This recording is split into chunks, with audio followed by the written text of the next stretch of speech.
పితా పుత్ర పవిత్రాత్మ నామమున ఆమెన్. ప్రభునందు మిక్కిలి ప్రియ సహోదరి సహోదరులారా, పవిత్ర త్రయాహములో ప్రభు కడరా భోజన పవిత్ర గురువార వాక్య పరిచర్యకి మిమ్మందరినీ ప్రభు పేరిట ప్రేమతో ఆహ్వానిస్తున్నాను. యోహాను సువార్త 13వ అధ్యాయము 2వ వచనము 4-5 వచనములు. యేసు మరియు శిష్యులు భోజనము చేయుచుండా సీమోను కుమారుడగు యూదా ఇస్కారియోతు హృదయములో పిశాచము యేసును అప్పగింపలనను ప్రేరణ కలిగించెను.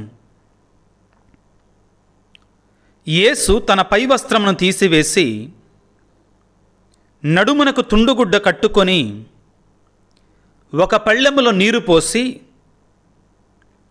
తన శిష్యుల పాదములు కడిగి నడుమునకు కట్టుకొనిన తుండుగుడ్డతో తుడువనారంభించెను. క్రీస్తునాథుని యందు మిక్కిలి ప్రియ సహోదరి సహోదరులారా, ఈ పాస్కా యుద్ధ కాలములో, ఈ శ్రమల కాలం, ఈ తపస్సు కాలములో అత్యంత ప్రధానమైనటువంటి గడియలని మనం సమీపించాము. మన విశ్వాసానికి కేంద్ర బిందువు, మూలం, ఆధారమైనటువంటి ఆ విశ్వాస పరమరహస్యాన్ని కొనియాడటానికి మనందరం సిద్ధముగా ఉన్నాం. ఈ పవిత్ర వారములోనే పవిత్ర గురువారము, పవిత్ర శుక్రవారము, పవిత్ర శనివారం, పాస్కా త్రయాహము చాలా ప్రధానమైనటువంటివి. శ్రమలు, మరణము, పునరుత్థానముతో మన క్రైస్తవ విశ్వాసానికి ఒక పరిపూర్ణత చేకూరుతుంది. ముఖ్యంగా ప్రియులకు దేవుని బిడ్డలారా, పవిత్ర గురువారము రోజున జరిగినటువంటి సంఘటనని ధ్యానం చేసుకోవడానికి ఈనాడు ప్రయత్నము చేద్దాం. మీ అందరి మనసులలో ఒక మాట గుర్తుపెట్టుకోండి. ఏమిటి అంటే, ఆ పెద్ద శుక్రవారం రోజున, ఆ గుడ్ ఫ్రైడే రోజున యేసు ప్రభు సిలువలో ఏ బలియాగాన్నైతే చేశాడో, ఏమైతే తనను తాను సమర్పించుకున్నాడో, అదే బలియాగం కడరా భోజనములో పవిత్ర గురువారం రోజున మేడపై గదిలో జరుగుతుంది. ఎప్పుడైతే క్రీస్తు ప్రభువు ఇది నా శరీరము అని దానిని విరచి శిష్యులకు ఇచ్చాడో, పాత్రను అందుకొని ఇది నా రక్తముతో కూడినటువంటి పానపాత్రమని శిష్యులకు అందించాడో, అప్పుడే ఆయన తండ్రి చిత్తాన్ని నెరవేర్చాడు. ఆధ్యాత్మికంగా మనం చూడగలిగితే ప్రియులకు దేవుని బిడ్డలారా, అయితే ఈనాడు ముఖ్యంగా జరిగేటువంటి సంఘటనలని, సన్నివేశాలని ధ్యానం చేయడానికి ప్రయత్నం చేద్దాం.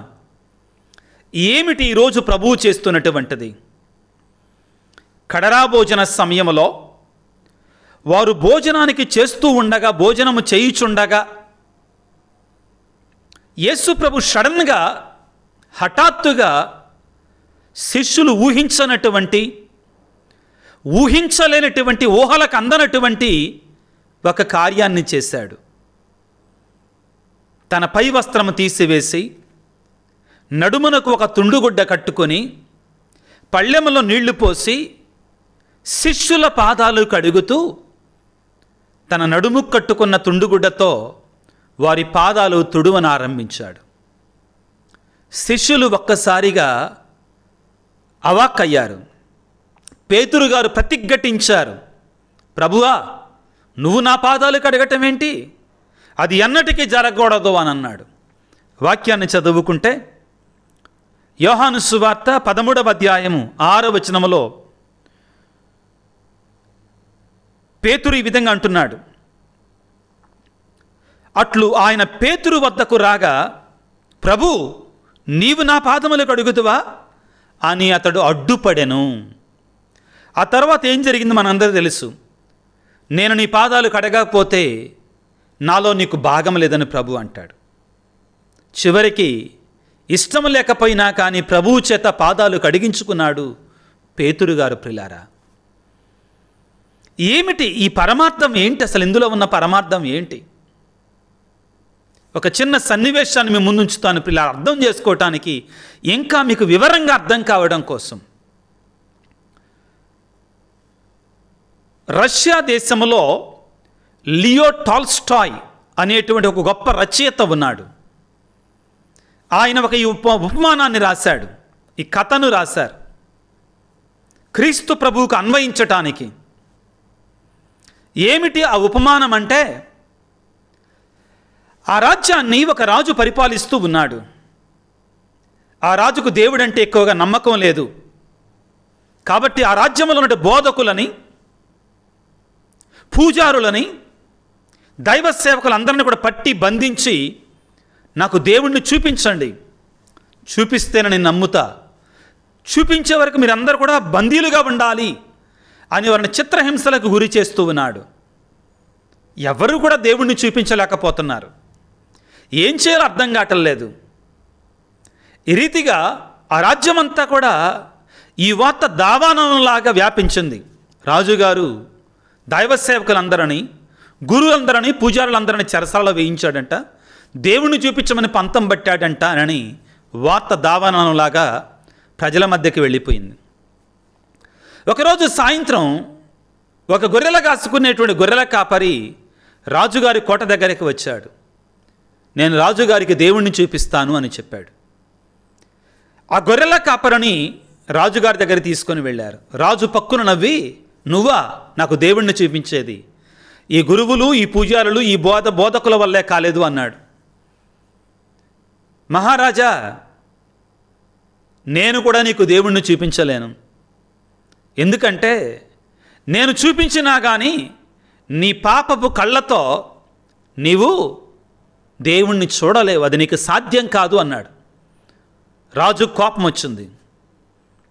కోపం వచ్చిన తర్వాత, సరే నేను దేవుణ్ణి చూడలేను కదా, దేవుడు ఏం చేస్తాడో చెప్పు, దేవుడు ఏం చేస్తాడో చెప్పు అన్నాడంట. మీరు అనుకుంటారు, ఓ ఇది మేము విన్నటువంటి కథే కదా అనుకుంటారు. కాదని ఇది వేరేది. అప్పుడు ఆ గొర్రెల కాపరి అన్నాడు, మీరు నిజంగా దేవుడు ఏం చేస్తాడో తెలుసుకోవాలంటే నేను చెప్పిన పని మీరు చెయ్యాలి అన్నారు.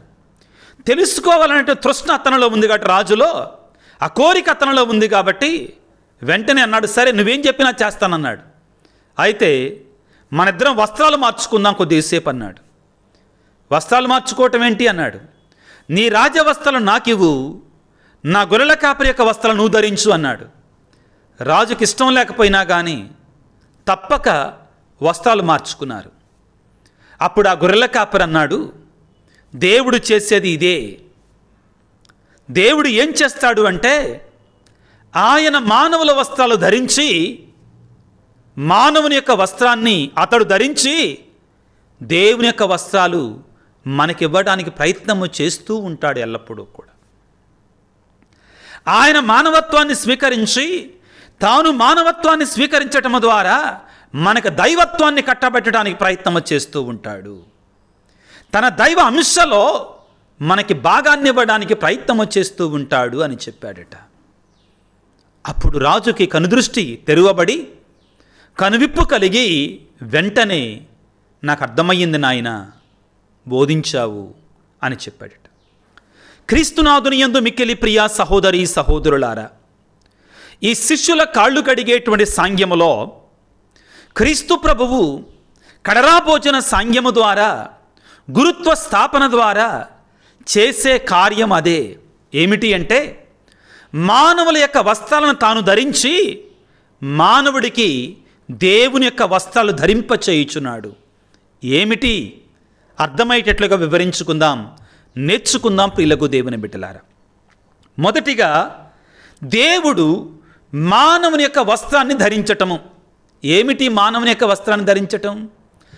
ఆయన దేవుడై ఉండి కూడా ఒక సేవకుడిగా మారిపోయాడు, ఒక మనిషిగా, ఒక మానవుడిగా మారిపోయాడు. దేవుడు మానవుడిగా మారిపోవటానికి, మానవ వస్త్రాలు ధరించటానికి, మానవ శరీరాన్ని ధరించటానికి ప్రియులారా, ఆ బెత్లెహేము నగరంలోనే ఆయన పునాది వేశాడు. ఆ పశువుల కొట్టములో ఆయన శరీరధారిగా మన మధ్యలో జన్మించాడు. మానవుని యొక్క శరీరాన్ని ఆయన ధరించాడు.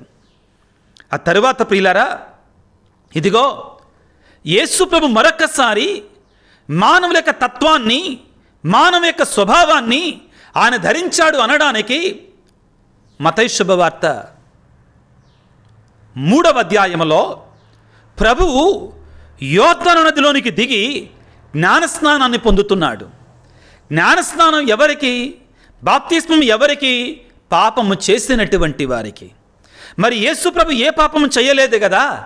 అక్కడే యేసు ప్రభువు మానవ వస్త్రాలు ధరిస్తున్నాడు. ప్రియులకు దేవుని బిడ్డలారా, ఇక చివరిగా ప్రియులారా, యేసు ప్రభువు మానవ వస్త్రాలు ఎప్పుడు ధరించాడు అంటే, ఇదిగో ఈనాడు ఎప్పుడైతే ఆయన ఒక సేవక రూపమును ధరించి, ఒక సేవకుడిగా, ఒక బానిసగా శిష్యుల యొక్క పాదాలు కడుగటం ప్రారంభించాడో, యూదుల యొక్క సంప్రదాయం ప్రకారం ప్రియులారా, ఒక సేవకుడు మాత్రమే, ఒక బానిస మాత్రమే యజమానుని యొక్క పాదాలు కడుగుతారండి. అందుకే శిష్యులు తట్టుకోలేకపోయారు. ఈనాడు యేసు ప్రభువు శిష్యుల పాదాలు అంటే మనందరి పాదాలు కడుగుతున్నారు. మనందరికీ సేవకుడిగా మారిపోతున్నాడు. ఏమిటి ఈ పరమార్థం? ఆయన ఒక మానవ మాతృడిగా ఒక సేవక రూపాన్ని ధరిస్తూ ఉన్నాడు. మానవుని యొక్క స్వభావాన్ని తన మీద వేసుకుంటున్నాడు. పిల్లారా, యోహాను సువార్త 3వ అధ్యాయం 5వ వచనంలో ప్రభువు చేసినట్టు కార్యం ఇదే. ఒక పళ్ళెములో నీరు పోసి తన శిష్యుల పాదములు కడిగి నడుమునకు కట్టుకున్న తుండుగుడ్డతో తుడువనారంభించను. ఆయన మానవ వస్త్రాలు ధరిస్తున్నాడు. తన పై వస్త్రాన్ని తీసివేశాడు అంటండి. కొద్దిగా లోతుగా అర్థం చేసుకోండి. యేసు ప్రభు మొదట ఏం చేశాడు? తన పై వస్త్రాన్ని తీసివేశాడు. అంటే తన దైవికమైన వస్త్రాలు తీసివేస్తున్నాడండి. తన నడుమునకు తుండుగుడ్డ కట్టుకున్న తుండుగుడ్డ అనేటువంటిది తుడవటానికి సేవకుడు, బానిసలు కట్టుకునేటువంటి వస్త్రం. ప్రియులారా, యేసు ప్రభు ఒక బానిసగా మారిపోతున్నాడు, ఒక సేవకుడిగా మారిపోతున్నాడు, ఒక మధ్య మానవునిగా ఆయన తయారవుతున్నాడు. పిల్లారా, తరువాత 15వ వచనంలో, అదే అధ్యాయం పిల్లారా 12వ వచనంలో, ఆయన వారందరి కాళ్ళు కడిగిన పిమ్మట మరలా తన పై వస్త్రమును ధరించి కూర్చుండి ఇట్లు పలికెను, నేనిప్పుడు చేసినది మీకు అర్థమైనదా? మీరు నన్ను బోధకుడనియు ప్రభుడునని పిలుచున్నారు కదా. మీరు అట్లు నన్ను పిలుచుట సముచితమే. ఎలయనా మీ బోధకుడు ప్రభుడైన నేనే, మరియు ప్రభుడును బోధకుడునని నేను మీ పాదాలు కడిగితని. మీరు కూడా ఒకరి పాదాలు ఒకరు కడుగుకోవాలి. ఆయన మన స్థానంలోనికి దిగుతున్నాడు. ఆయన బెత్లెహేము నగరంలో పశువుల కొట్టంలో పుట్టినప్పుడు మానవ శరీరాన్ని ధరించాడు. ఆనాడు యోర్దాను నదిలోనికి దిగినప్పుడు పాపము లేనటువంటి వాడు మన పాపాల కొరక యోర్దాను నదిలోనికి దిగాడు. ఈ రోజున కాళ్ళు కడుగుతూ మన స్థాయిని ఆయన తీసుకున్నాడు. అవును ప్రియులకు దేవుని బిడ్డలారా, ఫిలిప్పీలకు రాసిన లేఖలో 2వ అధ్యాయం 7-8 వచనాలలో ఆయన దేవుని యొక్క కుమారుడై ఉండి కూడా ఏం చేశాడట? మానవ సేవక రూపాన్ని దాల్చాడంట. ఎంతవరకు? సిలువ మరణం వరకు ఆయన సేవక రూపాన్ని దాల్చాడు. పిల్లారా, ఆయన మన వలె మారిపోతున్నాడు. మనకంటే కూడా సేవక రూపాన్ని దాలుస్తూ ఉన్నాడు. ఇంకా మనం యేసు ప్రభు ఏ రీతిగా మన వస్త్రాలు ధరించాడు అని అర్థం చేసుకోవాలి అంటే యెషయా గ్రంథము 53వ అధ్యాయం 4-5 వచనాలు చదువుకోవాలి పిల్లరా. అక్కడ ఇంకా స్పష్టంగా యేసు ప్రభువు మానవ వస్త్రాలు ధరించటం అంటే ఏమిటి, కడరా భోజన సమయమున అనేటువంటిది మనకి అర్థమవుతుంది. అయినను అతడు మన బాధలు భరించను, మన దుఃఖములు వహించను. ప్రభు అతను మోది శిక్షించి దుఃఖపెట్టినను మనం భావించితిమి. కానీ అతడు మన తప్పిదముల కొరకు గాయపడను, మన పాపముల కొరకు నలిగిపోయెను. అతడు అనుభవించిన శిక్ష ద్వారా మనకు స్వస్థత కలిగెను, అతడు పొందిన దెబ్బల ద్వారా మనకు ఆరోగ్యము చేకూరెను. ప్రియులారా, అర్థమవుతుందా? పాపము చేసింది మనం, శిక్ష అనుభవించాల్సింది మనం. కానీ సేవక రూపాన్ని, దీన సేవక రూపాన్ని ధరించింది ఎవరు? ఆయన. పాదాలు కడిగింది ఎవరు? ఆయన.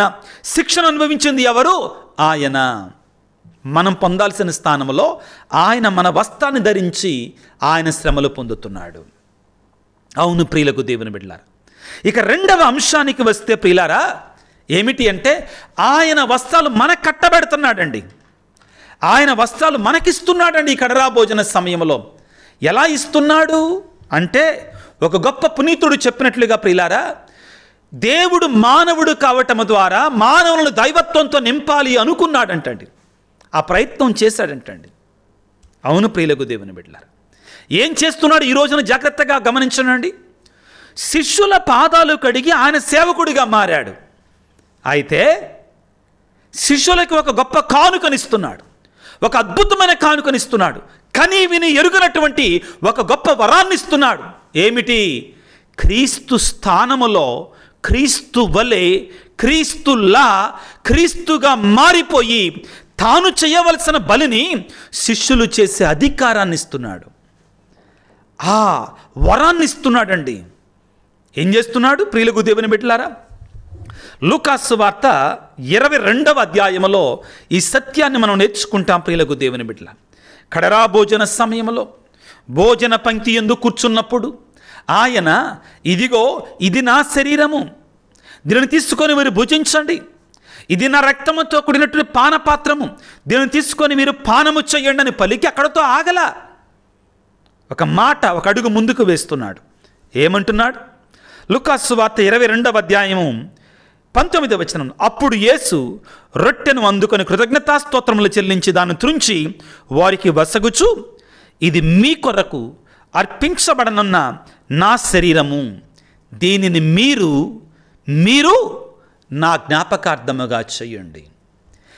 దేవుడు దైవత్వం చేయాల్సిన పనిని మానవులకు అప్పచెప్తున్నాడు. ఇందాకలు ఏం చేశాడు? మానవుడు, సేవకుడు, బానిస చేయాల్సిన పనిని ఆయన చేశాడు. ఇప్పుడు దేవుని కుమారుడు యేసు ప్రభు చేసే పనిని మానవులకు అధికారాన్ని ఇస్తున్నాడు. దీనిని మీరు నా జ్ఞాపకార్థముగా చేయండి. కొరింథీ పత్రికలో, మొదటి కొరింథీ పత్రికలో 11వ అధ్యాయంలో ప్రియులారా, పౌలు గారు ఇదే విషయాన్ని మనకు తెలియజేస్తూ ఉన్నారు. కొరింథీయులకు రాసిన మొదటి లేఖ 11వ అధ్యాయము 23వ వచనంలో పౌలు గారు స్పష్టం చేస్తున్నారు. ఏమిటి అంటే, నేను మీకు అందించిన ఉపదేశము నేను ప్రభువు నుండియే పొందితిని. ఏంటంట ఉపదేశము? తాను అప్పగింపబడిన రాత్రి ప్రభు రొట్టెను తీసుకొని దేవునికి కృతజ్ఞతలు అర్పించి దాన్ని త్రుంచి, ఇది మీ కొరకు ఇవ్వబడినటువంటి నా శరీరము, దీనిని నా జ్ఞాపకార్థముగా చెయ్యండి అని పలికెను. అదేవిధముగా భోజనమునకు తరువాత పాత్రమును తీసుకొని, ఈ పాత్రము నా రక్తముతోనైనా నూతన నిబంధన, దీనిని మీరు పానము చేయనప్పుడల్లా నా జ్ఞాపకార్థము మీరు చెయ్యండి. అంటే గురువు అనేటువంటి వాడు, యాజకుడు అనేటువంటి వాడు, సేవకుడు అనేటువంటి వాడు ఆయన స్థానాన్ని తీసుకుంటున్నాడు. ఇప్పుడు దివ్య బలి పూజను సమర్పిస్తున్నప్పుడు అపర క్రీస్తుగా, మరో క్రీస్తుగా, ఆల్తర్ క్రీస్తుగా మారిపోతున్నాడు. ఆ శక్తిని ఎవరిస్తున్నారు? యేసు ప్రభు ఇస్తున్నాడు. పిల్లారా, ఈనాటి పండగలో పరమార్థం అదే.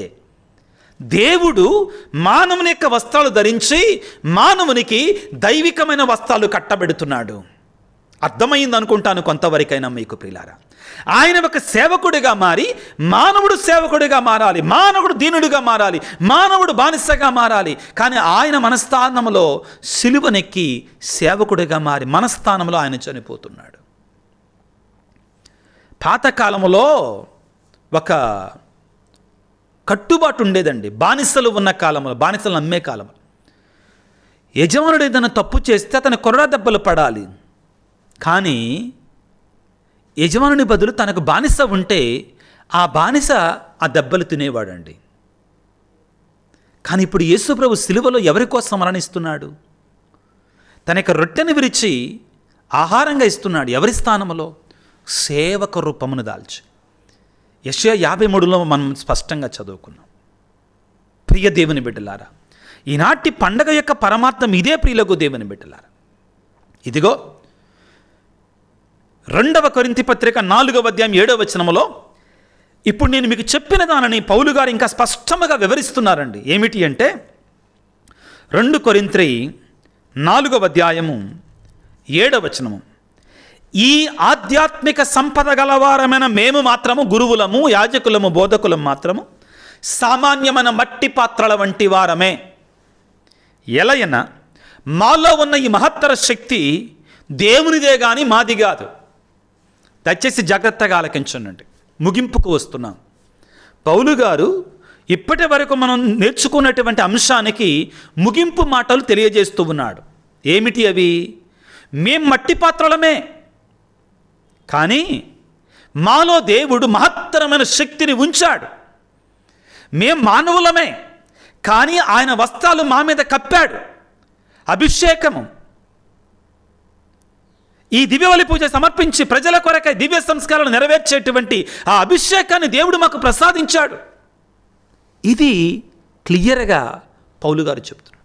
మేము మట్టి పాత్రలమే, కానీ ఆయన మాపై ఉంచిన అభిషేకం అనే పై వస్త్రము ప్రియమైన క్రైస్తవుడా మనందరికి ఇచ్చాడు. అది ఏమిటి? జ్ఞానస్నానము ద్వారా వివాహ వస్త్రం. ప్రియులారా, మత్తయి శుభవార్తలో యేసుప్రభు ఒక ఉపమానాన్ని చెబుతూ పెండ్లికి విందు తయారు చేసిన తర్వాత పిలువబడినటువంటి వాళ్ళు రానప్పుడు ఆ యొక్క వీధి మార్గాల గుండా వెళ్ళి అక్కడ దొరికినటువంటి వాళ్ళని తీసుకొచ్చి కూర్చోబెట్టిన తర్వాత ఒకడు వివాహ వస్త్రం లేకుండా విందు భోజనంలో పాల్గొంటుండగా, ఏమయ్యా వివాహ వస్త్రం లేదేంటి? ఆ దేవుడు మనకిచ్చేటువంటి వివాహ వస్త్రము. ప్రియులారా, దేవుడే మనకిస్తున్నాడు దైవికమైన వస్త్రాన్ని. ఈనాడు ప్రియులారా, యేసు ప్రభు శిష్యుల పాదాలు కడిగి ఆయన ఒక సేవకుడిగా మారుతున్నాడు. తన యొక్క దివ్య బలి పూజను సమర్పించి తన యొక్క శిలువ మరణము ద్వారా వచ్చేటువంటి ఆ యొక్క మహత్తరమైనటువంటి ఆశీర్వాదాలు పొందుకునేటువంటి మహత్తరమైన భాగ్యాన్ని మనకే ఇవ్వడం ద్వారా దైవికమైన వస్త్రాన్ని మనకు కట్టబెడుతున్నాడు. పిల్లారా, ప్రభువుని వేడుకుందాం. ప్రథమంగా దేవా నీకు స్తుతులు స్తోత్రాలు వందనాలను తెలియజేసి, నిన్ను నీవు మాకు ఆహారముగా అర్పించుకున్నటువంటి గొప్ప దేవానికి స్తోత్రాలను తెలియజేసి, మరోవైపు నుంచి దేవానికి స్తోత్రాలు, నీ శరీరాన్ని రక్తాన్ని మాకు ఇచ్చినందుకు మీకు స్తోత్రాలు. అదేవిధంగా మా గురువుల ద్వారా, మా యాజకుల ద్వారా, మా జ్ఞానస్నానము ద్వారా మేము నీ దైవత్వములో పాల్పంచుకునేటువంటి ఆ వరాన్ని మాకు ఇచ్చావు. మేము భక్తి శ్రద్ధలతో, మేన మర్యాదలతో నీ యొక్క సంఖ్యలలో పాల్గొని నీ దీవెనలు పొందుకునే బిడ్డలుగా మమ్ము దీవించయ్యా. నీవు మాకు ఇచ్చినటువంటి ఆ పిలుపునకు తగినటువంటి రీతిగా జీవించటానికి కావాల్సిన శక్తిని, అనుగ్రహాన్ని, ఆశీర్వాద బలాన్ని మాకు దయచేయి తండ్రి. గెత్సెమనే తోటలో నీవు పొందినటువంటి వేదనను ప్రభువా మేము ధ్యానం చేసుకునే కృపను మాకు దయచేయి తండ్రి అని తలలు వంచి ప్రార్థన చేసుకుందాం. సర్వశక్తిమంతుడా, సర్వోన్నతుడా, ప్రేమగల తండ్రి, మీకు స్తోత్రాలు వందనాలు ప్రభువా. తండ్రి, మేమందరము కూడా ఈ పాస్కా వారంలో అడుగుపెడుతుండగా, నిశ్రమను ధ్యానం చేయడానికి సిద్ధపడుతుండగా, కడరా భోజన సాంగ్యములు అడుగుపెడుతుండగా మమ్ము దీవించండి, ఆశీర్వదించండి. ప్రభువా, మీ మరణ పునరుత్థానాలను ధ్యానం చేసుకుంటూ మీరు ఎటువంటి శ్రమలు పొంది మీ శరీరాన్ని మాకు ఆహారముగా, మీ రక్తాన్ని మాకు పానముగా ప్రసాదించారో వాటిని ధ్యానం చేసుకొని ప్రభువా, ఇదిగో నీ బిడ్డలాగా జీవించుకునే భాగ్యాన్ని మాకు దయచేయండి. నీవిచ్చినటువంటి ఆ వివాహ వస్త్రాన్ని, ఆ నీ దైవికమైన వస్త్రాన్ని కాపాడుకునేటువంటి ధన్యత మాకు దయచేయమని, మా పాపాలను క్షమించమని, మా కొరకై సిలువలో బలి అయినటువంటి దేవుని గొర్రెపిల్లైనటువంటి ఆ యేసయ్య పరిశుద్ధ నామమున అడిగి వేడుకొనుచున్నాము తండ్రి, ఆమెన్. ప్రభువు మీతో ఉందురుగాక, మీ ఆత్మతో ఉందురుగాక. సర్వశక్తిగల సర్వేశ్వరుడు పిత, పుత్ర, పవిత్ర ఆత్మ మిమ్మందరిని చల్లగా దీవించి ఆశీర్వదించి కాపాడుదురుగాక. God bless you. దేవుడు మిమ్ము దీవించుగాక. ఆమెన్.